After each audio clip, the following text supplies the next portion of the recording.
Hi, everyone. This is your co host, Stu, and I'm here with author, paranormal investigator, and the paranormalist, also known as the Ghost Lady of PA, Patty Wilson. Patty, how are you Hi, tonight? how are you tonight? Good. So, so I've been doing a little bit of research. And I wanted to share this with you. Imaginary friends. Oh, okay. I don't know why, but I was thinking about a girlfriend of mine who passed away, and her name was Becky. And she was. Do you ever meet a person whose life was just kind of tragic? It just seemed like they never caught a break in their life, kind of a person. You know what I'm talking about? Perpetual bad luck. Yeah. Yeah. Mhm. So like Becky's life was that way. She was given up for adoption at birth, adopted by a well-to-do couple, but they were very dysfunctional. The dad was a really bad raging alcoholic, and the mom was just, she drew within herself in order to avoid it. So into this situation came this little girl who was would never ever be allowed to forget she was adopted and should be grateful. One of those situations. But she was one of the kindest hearted human beings I ever knew. And I loved her dearly, still love her to this day, even though she's been passed for about 6, 7 years. And Becky once told me a story. And she said that this was one of the things that kept her sane. When she was about 7 years old, things were getting really bad. It was about the time her dad's alcoholism got completely out of control. And, you know, he would take her and go to the bars, and she would sit on a bar stool for 6 hours while he drank, that kind of thing. And many nights she fell asleep in a bar and woke up at home. And she began to talk to this little girl named Susie. And home wasn't much better because mom was so withdrawn inside of herself to avoid the alcoholism that she wasn't accessible to this very needy little girl who just really needed love. And Susie was about 9 years old. She had blonde curls, and she was all bouncy. And my friend Becky would just talk to her for hours on end. She would sit in the closet and talk to her because that way nobody would hear her. And she would just talk and talk and tell her everything. And she just thought the world of Susie. And Susie's probably one of the things that kept her sane through this whole craziness. When she was about 11, she was with her mom and her dad, and they were at some relative's house. And the relative was saying something to Becky about, you know, you're such a lucky little girl to get such loving parents, and they've always wanted a little girl. And for Becky, that seemed like was hard to believe because it didn't seem that way to her, that they wanted a little girl. And this relative said, you know, they had a little girl once. And then all of a sudden, like, her mom started to shaking her head no, and everybody got really quiet. And she said, well, I mean, they always wanted a little girl. And she left it go. But eventually Becky would come to find out that they had had a little baby that was born, but it had died of SIDS within a couple weeks of being born. And it was a little girl, and her name was Susie. And she always wondered if her Susie was that Susie. Interesting.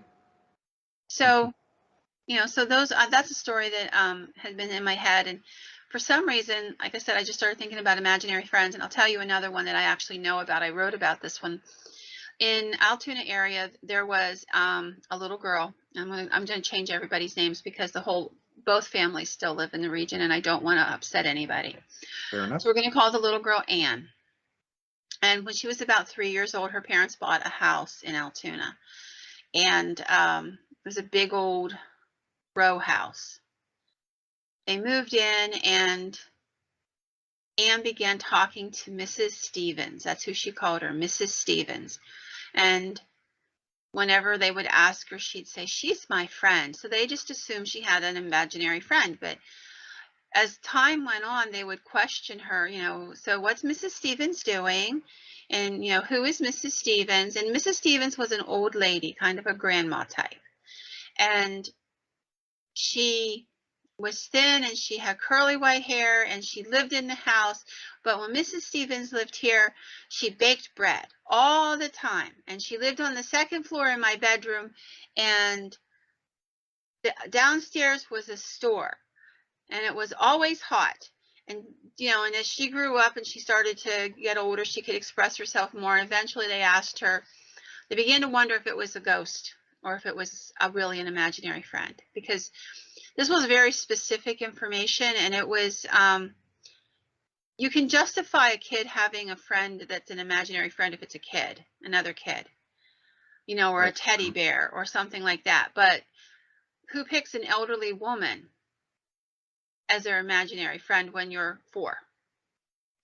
So as she grew up and she got to be about 6 years old, they kept asking her questions. And one night, it was right ahead of the holidays, she said something about, her mom said that they were going to go upstairs and get Christmas decorations and bring down later that night after she finished supper. And she said, "Oh, be careful. That's where Mrs. Stevens died." Oh, okay. And she said, "What do you mean that's where Mrs. Stevens died?" She said, "Uh-huh. Mrs. Stevens climbed on a chair and she felled it and she died. And her kids found her. It was sad."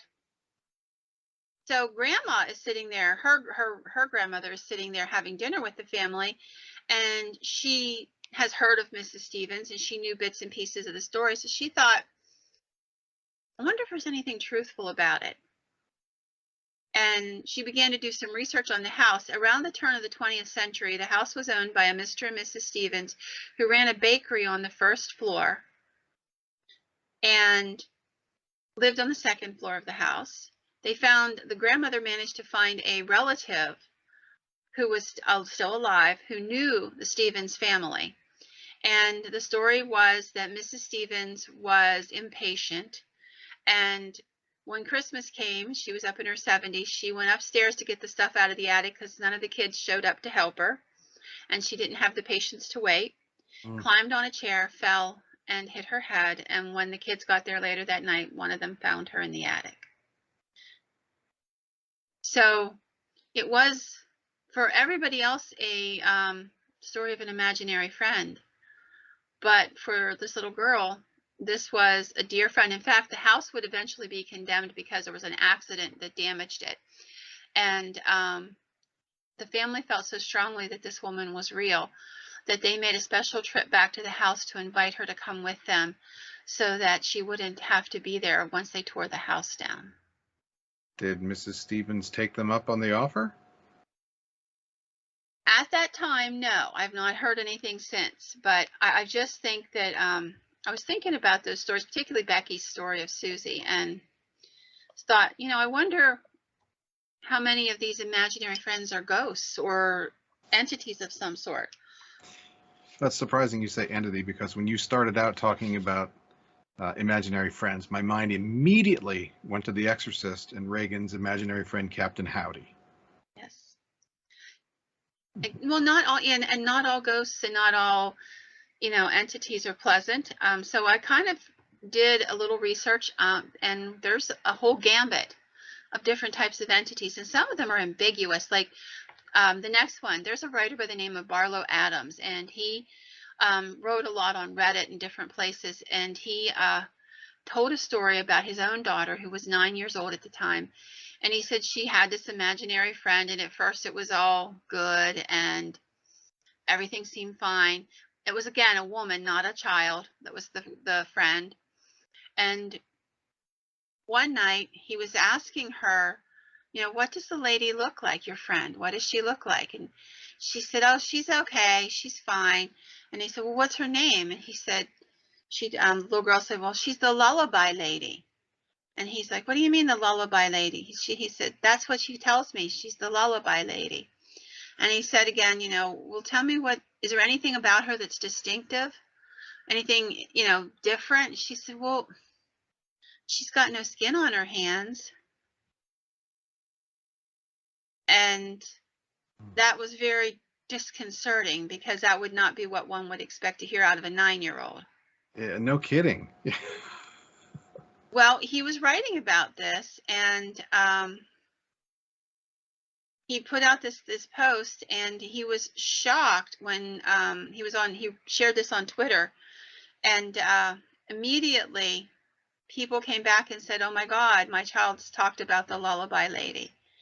And other people said, "I met her when I was a child, and I thought I was the only one." She didn't seem to hurt anybody, but it was terrifying to realize that there were, a lot of people who had apparently experienced visits from the lullaby lady, and they described her all the time as the lady with no skin on her hands. That is bizarre. It is. And nobody ever talked about her singing. That she would just tell them she was the lullaby lady. So, because I was like, well, did she sing, or is there something? And they like, no, she just would sit and talk to them and what have you. And she would be there for a few months and then move on. So I'm not sure what kind of an entity that would be. She didn't overtly cause harm, but you have to admit, if you were picking an invisible friend for your kids, the lady with no skin on her hands isn't who I'd want. I would tend to agree with that. Yeah. And that so many people came forward. I would, there's some people that are imaginative, some that just want attention. If you, shed off all of that stuff, there's still this core of people who seem sincerely to believe they had also experienced the same entity. No skin on the hands. No skin on her hands. It's kind of a creepy thought. I mean, have you encountered that in any of your other stories of skeletal hands on otherwise normal people? Once in a blue moon, you'll hear stories like that, but this is almost like an archetype. In some ways, it reminded me almost of the La Llorona or something like that. It's almost an archetype, Bloody Mary, the La Llorona, where this entity appears to multiple people throughout time and always identifies itself in exactly the same way. Now, those other two have an agenda. The lullaby lady doesn't seem to. That would be the only thing that would be different. Of course, there's not enough stories and we haven't followed their lives closely enough to know if there was some sort of an agenda, if the children got sick, or, or the houses were damaged, or what else might have been going on. Because La Llorona comes to kill the children, and the Bloody Mary to steal the soul. So, I don't know, but she reminds me almost of an archetypical thing. In Scotland, there were the washerwomen, which were these entities that were old hag type entities that were found madly washing rather bloody sheets in the water, and when they were approached, they would disappear. But they were called the washerwomen. So the lullaby lady, a singular entity or multiple? So if a singular entity, obviously she could be with one child for, like you said, several months, and then move on to the next and the next, and maybe that's why there aren't that many stories. Possibly. And I would say at this point, if I were guessing, and this is all it is a guess, is it's a singular entity who is fulfilling something that it needed, whether it's to be comforting to a child or to create fear in the household by letting the adults know what it is in some fashion. But it's definitely a fascinating story, and I'm going to keep my ears open for more lullaby lady stories. Definitely. Yeah, I'll definitely remember that, and if I come across any, I'll let you know. It sounds so mellow. Oh, my ghost was the lullaby lady, but yeah. The thing that makes me very anxious about this is when demonics present, they can't present themselves as perfectly whole. So there has to be a flaw. Many times it's something very small. It could be a limp, or sometimes they're missing a limb or stuff like that. Missing the skin on your hands would definitely qualify. Certainly not demonic-like behavior, though, if there's nothing malicious. No, not at least. Like I said, if we haven't followed the stories to their end, this was just a note. For him, it was a vignette. It was just this little aside thing he dropped on Twitter. Hey, my 9-year-old daughter, creeped me out last night because she told me this story about her invisible friend.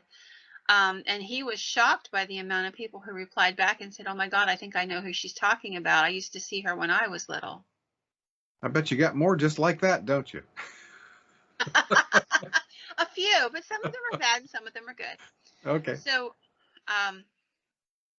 another story that I found was a story about a little boy who was about 3 years old when the whole thing started, and he was getting a bath one night. His daddy was bathing him, and he said to his dad, "Why does Grammy call mommy, Puddin' or something, whatever the pet name was?" And he stopped and he said, "Well, who told you that?" Because it was a pet name and nobody else ever used it but his grandmother. Mm-hmm. Unfortunately, Grandma died when he was like a newborn, so he would never have heard it. And he said, "Who told you that?" to his son. And he said, "Oh, Farmer told me." He said, "Well, who's Farmer?" And he said, "He's my friend." And he said, that's all he would tell him, is he was a man and he was his friend. Now this took place in Southern California, in an area that used to have a lot of farming in the neighborhood, but had since become like a subdivision of a broader community. And they're living in one of the old houses at the time. So over the next few weeks, this fella is talking to his son and brings up the idea of Farmer a couple times to ask him some questions. And he tells his wife the story about, how he knew that Puddin' was her nickname, and he said that Farmer told him. And he's talked to the little boy, and the little boy said that Grandma would come and see him sometimes at night, and then Farmer was there most of the time. But Farmer didn't like it when he would be in the room with his parents, and Farmer would walk out. He would get mad and he would leave the room if his parents came in.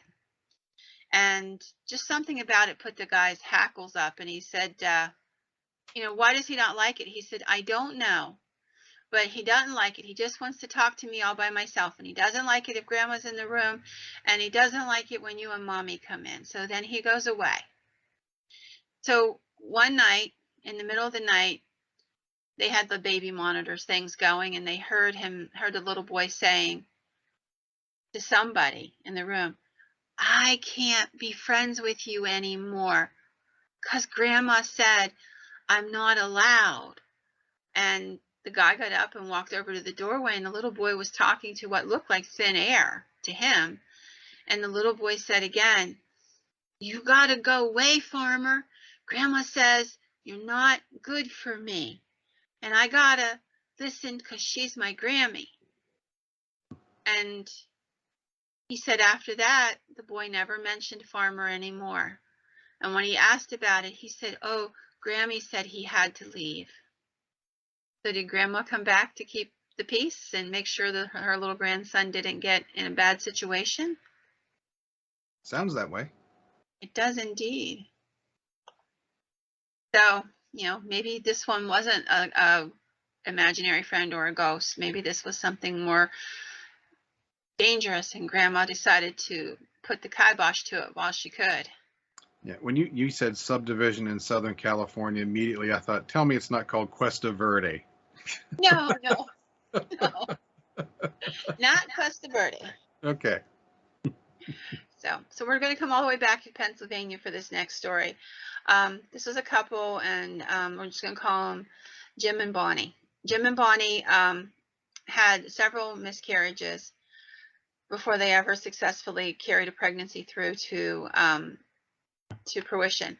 Their little daughter, who we'll call Angie, she was obviously just a delight to them. They wanted a child so bad and had lost 3 babies ahead of this, and it was just a horrendous thing. And so this was like the most amazing thing that ever happened to them in their lives, to get this child. And she was one of those really happy babies, one of those babies that everybody wishes they have, that doesn't cry at 3 o'clock in the morning and is always pleasant, and that kind of thing. And as Angie grew, she was just a beautiful little girl who just seemed to be able to be content by herself. She would crawl, and then she would stop in the middle of the room as though she were seeing somebody and go around them. Or she would suddenly look behind her or to the side and then take off as though she were greeting somebody, but there wouldn't be anybody else in the room. Her mom and dad noted it, but they didn't think a whole lot of it at the time. They just thought it was just an endearing little quirk. She was imagining things. Mhm. As she got older, she started walking, and again, the same thing. She'd go running up to somebody that nobody else could see. And she would always say the same thing over and over, as she would like she saw that person and she would speak to them, and she'd go, Shiwa, Shisha, Shisa, Shisa, and she would talk to her seesaw. So that's what they thought she was saying was seesaw. And so throughout the years, Seesaw became a member of the family. When the little girl would sit down at the dinner table, Seesaw had a plate right beside her.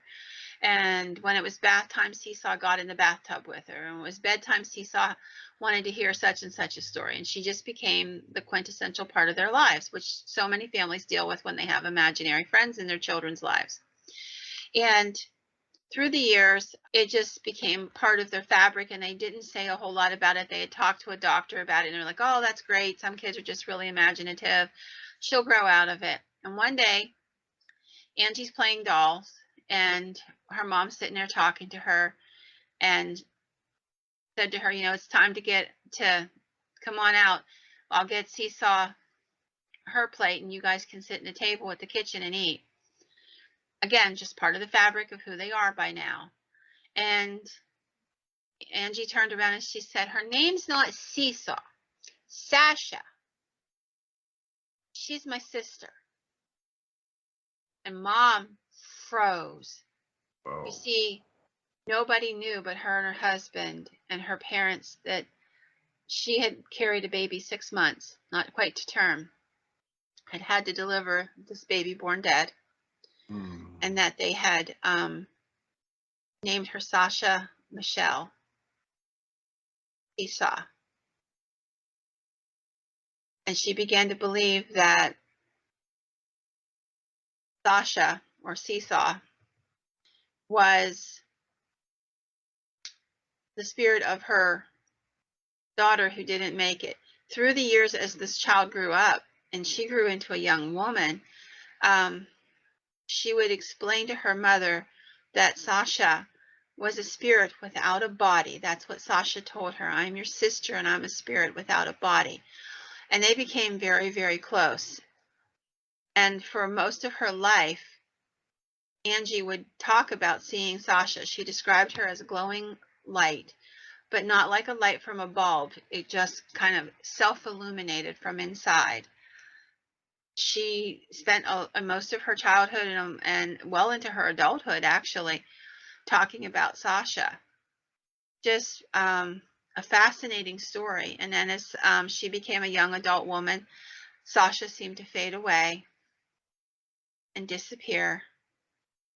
And Angie continued on with her life, but in some way, Sasha wasn't ready to let go. She wanted to know her sister, and so she came back to do so. And that's not a unique story, though, is it? No, not at all. Not in any way. I just recently, a friend of mine who lost a family member had sent me a story about a family where they had lost 3 children in a car accident, and 2.5 years later gave birth to a little boy and 2 little girls, gave birth to a set of triplets, the first one in their family history, a little boy and 2 little girls who, as they grew up, would have memories of that first 3 children. Like they would say things and it would be like, she would catch her breath and say, that didn't happen to you. And they'd say, yeah, it did the time before. In fact, probably one of the most interesting and it's not well known outside the paranormal world, but in the paranormal world, there's the story of John Schneider, the actor who played in the Dukes of Hazzard. Right. Mm-hmm. Are you familiar with his story? Not his story, but no, his body of work. Yes. Yeah. So when he was a little boy, he was actually not the first of the children to be named John. He had a brother who was named John who died in an accident when he was about 5 years old.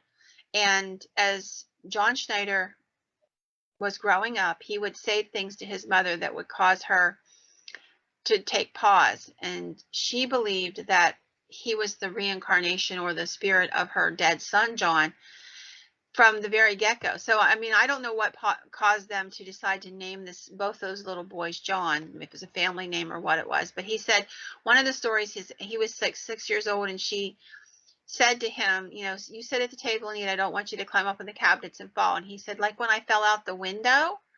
And she looked at him and she said, you never fell out of a window. He said, yeah, at the kitchen in the old house. I climbed up on the counter and fell out the window. And she was, really shocked because, in fact, his older brother had climbed up on the counter, and it was one of those windows that push outward, and it was latched but not locked. And he managed to work it open and fell out and broke his collarbone. So he had a lot of memories that were his brother's. That would have been interesting if he had an x-ray and found that he had a broken bone in his collarbone as well. It would definitely be. So, that was another such story. So, yeah, and I have to tell you, I've encountered hauntings. I had a house I did 7 years ago, probably by now, 6 years ago, and the couple had a child in the house. And the house wasn't known to being haunted. They hadn't had experiences in the house the whole time. But it ended up that they had had a baby who was stillborn many years earlier. And for some reason, they had removed a little concrete, like a lamb, that had been sitting on the child's grave as a grave marker, and replaced it with a more expensive, elaborate grave marker. So they had brought it home. I guess she just couldn't bear to throw it away. And it was shortly after that, she didn't make the connection, but it was shortly after that the haunting started. And as we were going through the process, we talked about this was, did you have a child who died at any point? And the lady turned gray. And she went, oh my God. And then through a series of investigative techniques, including EVP, we came to understand that this was the child who had followed her back from the cemetery. So she ended up taking we helped the child to cross over, and she ended up taking the concrete lamb back and putting it at the foot of the grave because it was just wreaking havoc in the house for her, and not in a bad way, just it was emotional. And her teenage children who had come later on in life. So in order for them to all have peace, she needed to have that first child, find peace and have some rest. So, I think that was one of the stories where I've encountered that in my own life, where I've had cases like that. Mm-hmm. And then I have 2 more stories that I think I'm going to share, and then we'll call it an evening. Alrighty. So the first one is about this little girl, and she was talking to a little boy in her house named Jonathan, who became her imaginary friend. She had been living in the house since birth. The family had bought it prior to her coming to be born. And as she got older, she would often be found sitting in the closet talking to Jonathan. And they would ask her why, and she'd say, because Jonathan says, I'm closer to him in here. And he likes it better that way. So the family just kind of accepted Jonathan as part of the imaginary friend process, and, the whole 9 yards. And she would talk to him in her room and often in the closet. And then the mother got pregnant again, and they realized they needed a bigger house because they needed 3 bedrooms, not 2.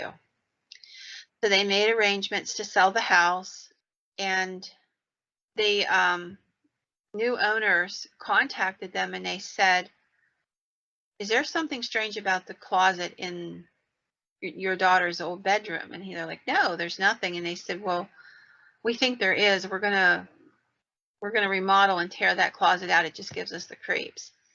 During the process of remodeling, they found a trap door under the carpeting that led to a hole underneath the house, and a box. In the box were the skeletal remains of a little boy. And there was a little book, like a baby book in there, and the little baby's name was Jonathan. Yeah, 2 curious things. Now, number 1, the name matched, and number 2, that the skeletal remains were underneath the house. Yeah, they I mean, found his. It was like somebody tried to put him, like tried to destroy everything about him. There was baby pictures, there were baby clothes, there was the little book, and everything was like all the pictures and stuff said Jonathan, age 2, Jonathan. So whatever happened, it was like they tried to erase him by burying him there under the house. yeah. To what end, though? I mean, that's just. Yeah. I don't know. I mean, there are some strange stories, and I've written about this in 2 different books. Um, there's a story from Philadelphia called The Boy in the Box. Have you ever heard of it? If it's in one of your books, I've probably read it, but no. Okay. So it was basically back. God forgive me, but I don't remember the exact time frame. But it was like back in the 40s. There was a little boy's body found in a vacant lot in a suburb of Philadelphia, and the boy was naked. He was wrapped in a little scrap of blanket, and he was inside a great big box. He was badly battered, and it had multiple bruises, which some were healing and some were not, which indicated that he had been abused multiple times. And this is an unsolved mystery to this day. Who was the little boy? And let me tell you, the police in Philadelphia have moved heaven and earth in multiple ways. They ran pictures of the child. They clothed him. They paid for his funeral. They never closed his case. It's not closed today.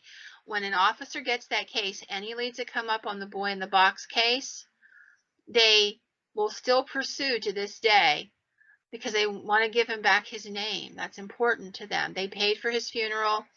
They paid to have him exhumed in the 1980s so that they could do DNA testing to see if they could get a DNA match with somebody.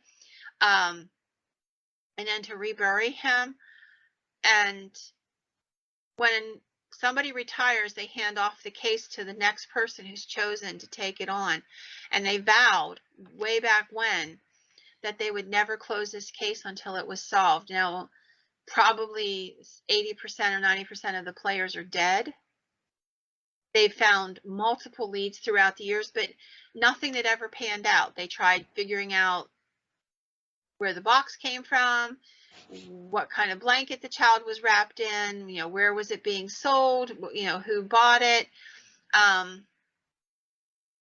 There was a person who said they saw a woman and a little girl dragging a box into that area, but nobody could give any information at all. There was a little girl who grew up in the middle, and she ended up in the Midwest, and she was like in her 40s, and she testified that her parents had bought this little boy. But no, they went through hospital records. They went through manually went through the hospital records, manually looked at every fingerprint of a little boy born in that time frame in any hospital in Philadelphia. I mean, the cops went over and above, beyond, because this really rattled them. Back then, it wasn't normal and common to find dead children. And I'm glad to say that it wasn't then. I'm sorry it is now. And they just moved heaven and earth, but they never have solved this case. Yeah, I definitely read that one in one of your books, I believe. Yeah, it was one of the hardest stories to ever research because everything about it was just painful.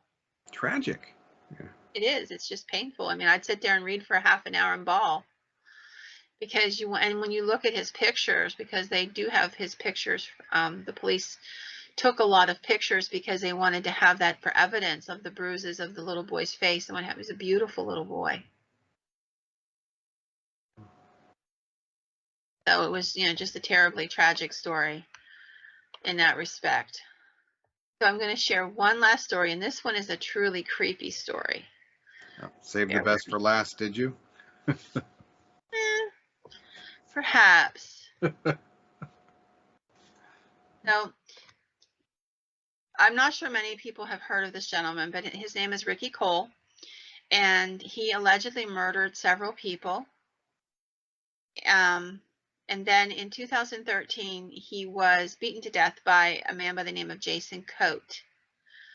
In court, Coate's attorney said that Ricky Cole had an imaginary friend who lived in a black box and went by the name of Vern. It was apparently Vern who told Cole to maim and kill other people, and Coate overheard a conversation between Cole and Vern and became terrified for his own life, and that's what led to the murder. So imagine what I'm telling you. Ricky Cole and Coate were friends. Jason Coate were friends, and they were in the same apartment, and Ricky Cole goes into his bedroom and he's talking, and Cole heard two men talking in the room, not one. He physically heard it. And what Vern was saying, and he knew who Vern was because they were friends and he had heard the stories, was that he needed to kill this guy, Jason, Coate. So in his terror of the fact that, first of all, there's two voices in that room and there's one person. And what this entity, Vern, was telling him was that he needed to kill his friend. And he attacked and killed Cole with a piece of pipe because he felt it was in self-defense, because when Cole came out, he was sure Cole was going to try to kill him like he had killed other people. So was there actually Vern there, or was it, schizophrenia, not schizophrenia, but multiple personalities speaking through the same person? There was no medical or psychiatric diagnosis of mental health issues in their background. I'm sure that they've done drugs at some point, just in the area they were in, the company they were keeping. But the defense attorney, attempted to use self-defense, stating that, he was literally terrified for his life. Now, it's easy to argue they were on drugs, they were this or they were that. I can't tell you. I do know there was no, in the research I found that there was no medical or mental health diagnosis of schizophrenia, paranoia, anything like that. They were, to the best of my knowledge, not psychotic. To the best of my knowledge, that's one of those things I can't really tell you. But just from what the police and they I'm sure had psychiatrists interview him, they didn't put that as part of the case. So if I were the defense attorney and I were arguing for his life, I would be arguing diminished capacity if I had a diagnosis of paranoia or schizophrenia or something. That, he wasn't culpable because he was mentally incompetent. He made a bad judgment call because he was mentally ill. And that's not the tact he used. So it's by its omission, I think that he probably wasn't. Because any first-year law student, if I know this, any first-year law student would know that, you should be able to use mental illness as a argument to lessen the sentence and to get them into a mental health facility rather than a prison. So I think it's a fascinating story. And apparently Vern had been part of his life for a long time. What was in the black box, if anything, nobody has ever spoken about it. I don't know whether, Jason Coate had destroyed the box or not. It just talks about the black box that Ricky Cole had always carried with him, that he said his friend Vern lived in. That brings to mind like a Dybbuk box. It does. Yeah. And for me, I have to tell you, it brought to mind another story. Again, one of the ones in my books from way, way back, probably my very first book, I believe, of a woman who was demonically possessed, and her family would testify that they would hear two voices coming out of her room, one male and one hers, which was female, of course. And she would do amazing feats. She walked across or ran across Altoona as fast as a woman driving in a car at one point. She would physically attack people and try to harm them. She would talk, about hearing voices. She was not diagnosed. She was in mental hospitals off and on. She was never diagnosed as schizophrenic or having severe paranoia. She had no mental health diagnosis that could explain what was going on. And she had a hatred, if you would, for religious objects. And she claimed that this entity would tell her what to do.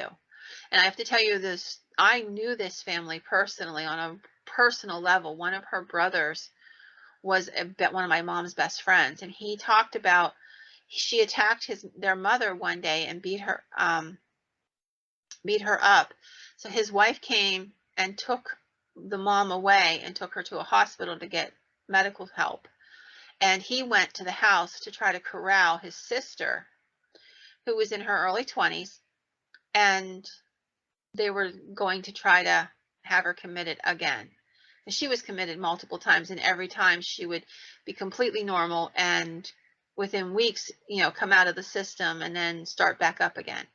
As he walked into the house, he said with him, this is a man, he was a minister, a man of God, and he was probably one of the most honest human beings I personally ever knew. And I knew him all of my childhood and well into my adulthood. And he said he heard her talking in her room to a male figure, a male entity, and they were talking at the same time. At one point, she's trying to say something about, I really shouldn't have hurt my mom. That was a really bad thing to do. And he roars, shut up, over top of her voice. Now, you could make an argument to me that, mentally ill, she'd somehow managed to manipulate her voice to be a male and a female. But how does she talk over top of herself? That doesn't seem possible. No. It's just fascinating. So that was, I kind of went through from the better outcomes to some really creepy outcomes. But invisible friends, I've always wondered if imaginary friends are imaginary friends, or if they really are, something from another realm. I've heard stories of kids who have imaginary friends who are fairies or pixies or dwarfs or what have you. And,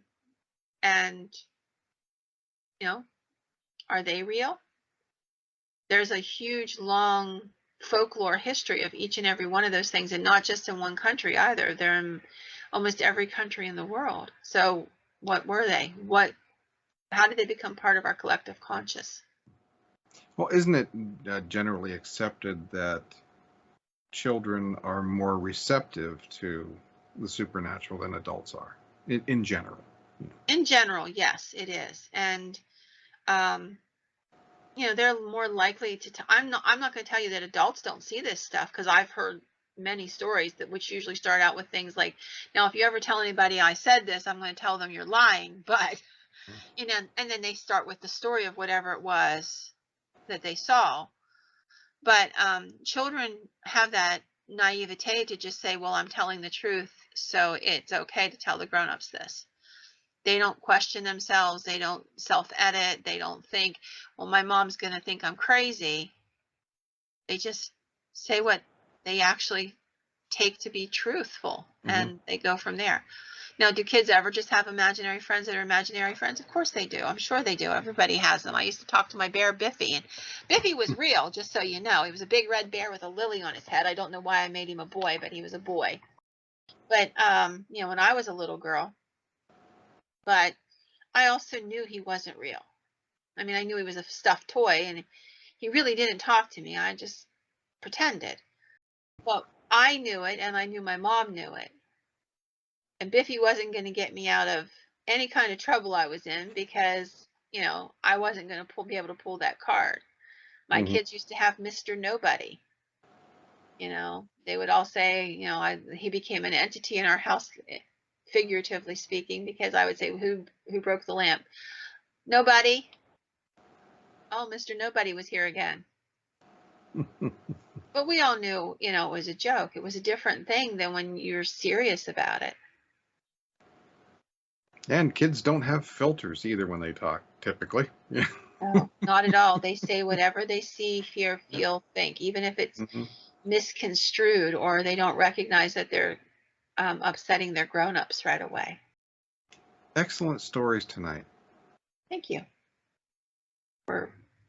There's a lot of stuff that It's funny, as I always think, how long can you go before you start thinking you're recycling ideas and stuff. And the truth is, the paranormal is so vast and varied and broad that I could go forever and not touch on the same subject. I'm looking into mirrors. I want to do one on people who have mental health issues and still also see spirits. There's so many things coming up. I want to talk about fairies, elves, things like that. Are they real? I have a really interesting story of a friend of mine who tried to do EVP and what the results of that was. Mm-hmm. Yeah, I'm fascinated by that realm simply because the story I've told you before of well, now I would call them gnomes, but I saw Yes. them when I was 5 at the time. Yeah. Yeah, so there's I can't wait. And you told me that story, and I actually told you one that I knew from Altoona of a man whose family had a fairly similar experience, and we'll go into that when we get to the subject. But there's so many things out there, so many broad and varied and vast amounts of things going on in the paranormal world, and I'm madly working on my book on reptilians, the reptoids, and things like that, which sounds so far-fetched until you start realizing that there's 60,000 years of history of these things being there, not just in the past but in the present. There's a lot of stories of people seeing these things in present day worlds, and not people that were looking for them either, just geologists going under the ground looking for rocks, cave spelunkers who are, exploring things like that. Well, we will definitely be on the lookout for that episode, and our listeners and viewers can look for that type of episode. So if you're watching on YouTube, the Paranormalist Podcast, please click that subscribe button, click that little bell.